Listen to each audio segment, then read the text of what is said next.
never disappoints. I can't believe it's actually quite quiet up here today. I've taken a Countach up here before and put that onto YouTube. Now I'm in the Espada. We've already come out from the UK in this car. It's been on the Gyro, this 50th anniversary of Lamborghini, and now we're just making our way back to the UK, and well, it'd just be rude not to blast up the Route Napoleon as well. Really spin this thing. I keep on remind myself of that. So I'm using second and third gear, and there's a softer bellow than with the Countach, but it actually corners quite flatly, which is not a surprise when you just see how low this thing is.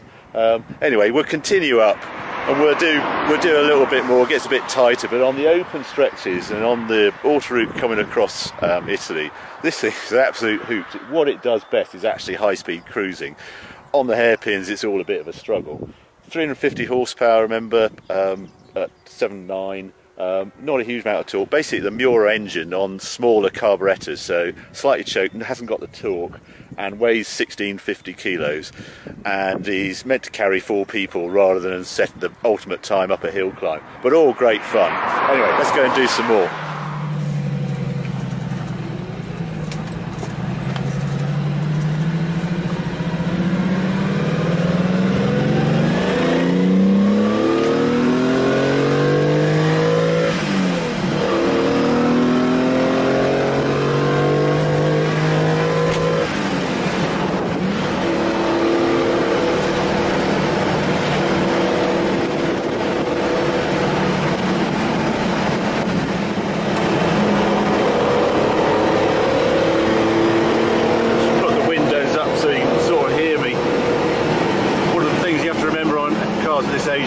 Braking isn't their forte. Brakes have improved hugely over the years, but there's a softness to the handling to the cars of this vintage. It sits on 70 aspect tyres, and it's just a lovely elastic feeling as you sort of get close to the limit of adhesion. I have to say, on these fairly new Redsteins, they're 205, 70, 50, there's quite a lot of grip actually.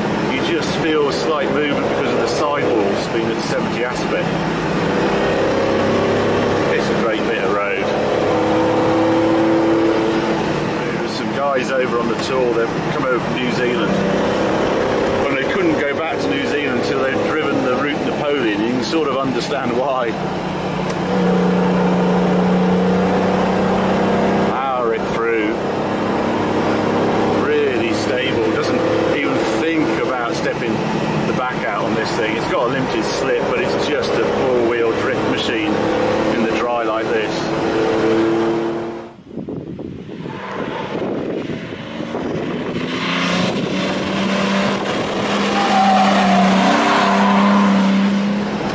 In we go, pitch it in, rolls. Say, it doesn't roll at all, nearly as much as you expect. Oh dear, it's one of these funny little cars, with glass cars. Yeah, they're allowed to drive them on a funny license at the age 14, but they're limited to about 40 clicks or something, 30 miles an hour.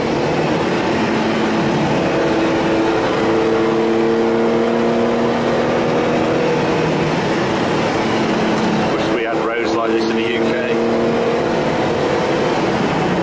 Anyway, it gives you a little taste of blasting an Espada across the Route Napoleon.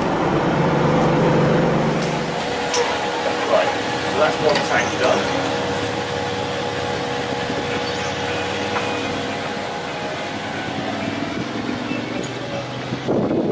Do this one over here.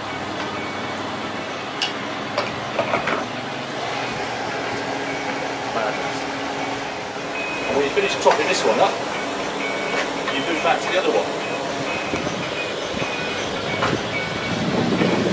Sometimes you can just squeeze a little bit boring. There you go.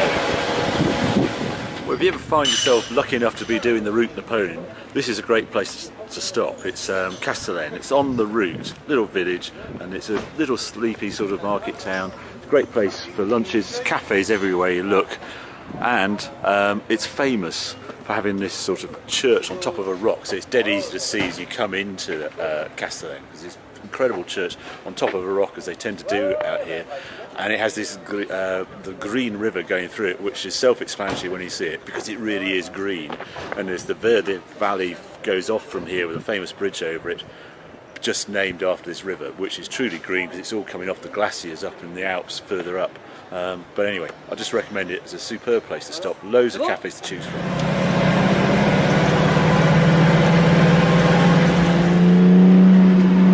What a wild road this is.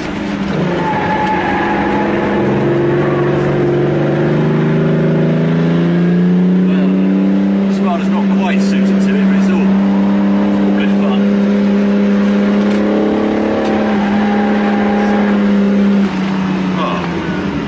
Roadworks. Do you want to just flash what's up ahead? Yes, we almost had the Italian job there. How funny.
You certainly need a big steering wheel to get you around these hairpins. It's quite got the torque to bring you out the corner, it's not too bad.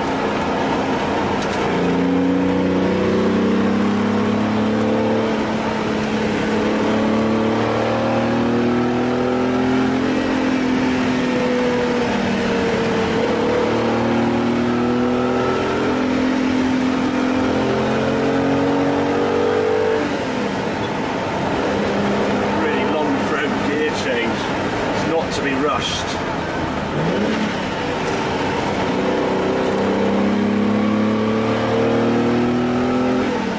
The other thing that's different to the Countach has really nice pedals. Super smooth throttle action. It's very easy to heel and toe in this car. It's just right. The right-hand drive Countach is just renowned for being pretty rubbish.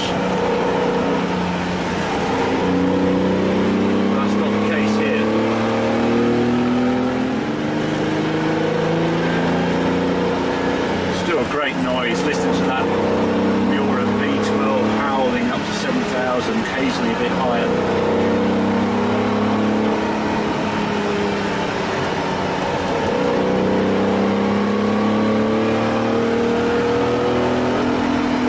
Amazing views up here if you get the weather right as we have today.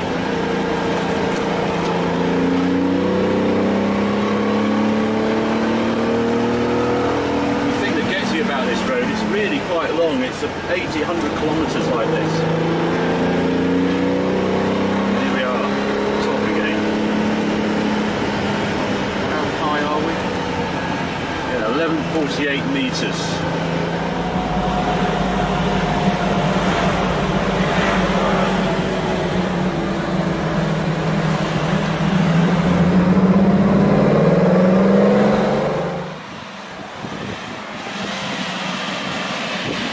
After the fabulous weather we had for Route Napoleon yesterday, we stopped in Beaune last night and we've woken up to this sort of grey and a bit of rain for the long slog. Well, it's mainly motorway here to Calais and then obviously motorway in the UK. Before we go anywhere, I always have to do a sort of pre-flight checks on it. I just love lifting the bonnet on this Espada anyway. You look in and those 6 giant Webers sort of, you know, presented with you in the V12ness of it. So just I quite like the way they've chromed the oil dipstick. Yeah, we saw down here, if I just grab the camera, hiding right down in there, I can see a spark plug. I don't know if you can see that. Yeah, can we see that? There's a spark plug hiding down there, which means there's been a lead off. So we've been on 11 cylinders at some point yesterday. I don't know when. I'm just going to fiddle around and just get that final 12th cylinder on board. That's the funny thing with a V12. If you lose one pot, you don't really notice. It's slightly embarrassing. But there we go. Right, we'll have all 12 cylinders now. Good. Yeah, miserable day, but it's time to hit the road. Great thing about the péage, it does give you an excuse to go through the gears. It breaks the monopoly of the French waters routes.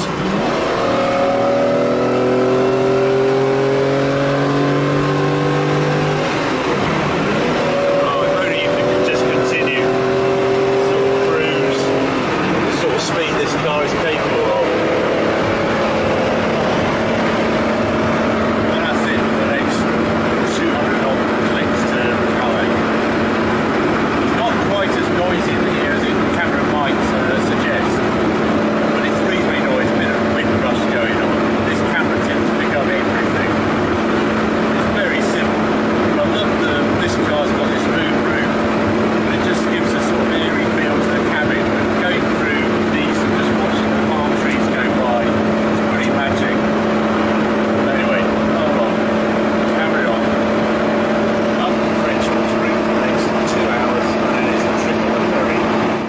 At Calais, we're now waiting for the ferry to arrive, and I thought while we're doing that I'll give you a quick tour of the dashboard, because it's taken me about 6 months to learn what all these sort of knobs and switches do, because they're not like other cars. So if you look down here, this is the first one that really got me, because this is like a double rear step. Strange thing. One actually increases the backlight of the dials, well that makes sense. Then this little tiny one inside here, well that actually increases how bright the warning lights are, which is I've never seen another car before. That one's fairly straightforward, does the headlights, and then this cigarette lighter. Well, we thought it didn't work because you plug a TomTom in there, it doesn't work. But actually, it's enormous, and it's a high power cigarette lighter, which I presume for owners to, original owners had their cigars and things. That was the only thing that would actually light a big Havana cigar. Windscreen wipers, that's straightforward. Delay on the windscreen wipers, quite unusual. No red line on the tacho, 10,000 RPM. And we go right over to the other end, there's this enormous Speedo, and a real shock because it's absolutely spot on accurate, which I've never known on an Italian car before.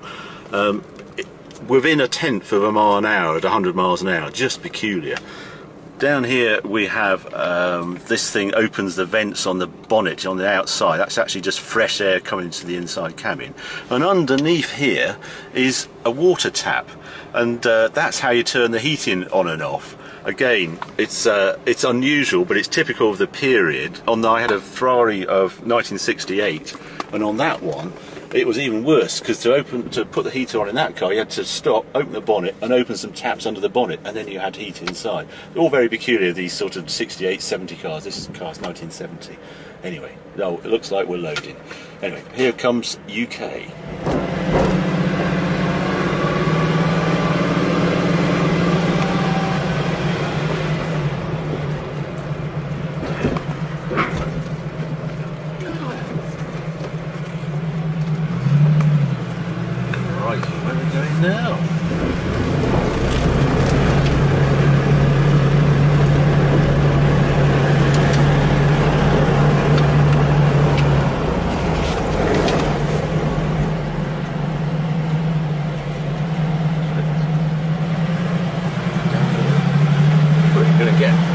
A sea view on the way across.